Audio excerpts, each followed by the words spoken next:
7 নম্বর হলো ওয়াবতাগু ইলাইহিল ওয়াসিলা। এটা আমরা সবাই জানি।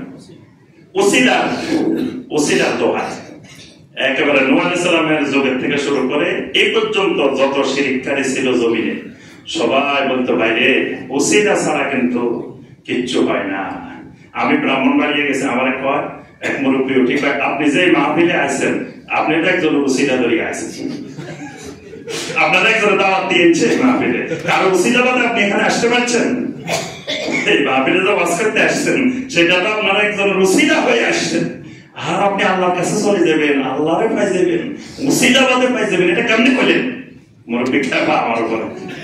তাহলে বোঝা গেল যুগে যুগে যত শিরককারী সবার একটা কমন পয়েন্ট ওয়াবতাগু ইলাইহিল ওয়াসিলা। এটা জানে না, এটা মানে অর্থ জানে না বা এটা বুঝে না, এইরকম শিরককারী জমিনের কোথাও খুঁজে পাবেন না। আমি একদিন ইয়াতে উঠছি, আপনার ওই যে নবী সাল্লাল্লাহু আলাইহি সাল্লামের যেখানে নবুয়ত প্রাপ্তি জাবালে নূর, অনেক কষ্ট করে জাবালে নূরে উঠছি। তো ওঠার পরে দেখি কিছু পাকিস্তানি ওখানে শিরিক করতেছে। ওখানে আবার শিরিকের এক মার্কাজ, মানে ওখানে পুলিশও নাই, কেউ নাই, পাকিস্তানিরা ওদের ইচ্ছা মতো শিরিক করতেছে ওই পাহাড় জুড়ে। আচ্ছা, আমি যখন বললাম শিরিকের ব্যাপারে কিছু কথা, তখন বলতেছে ওয়াবতাগু ইলাইহিল ওয়াসিলা।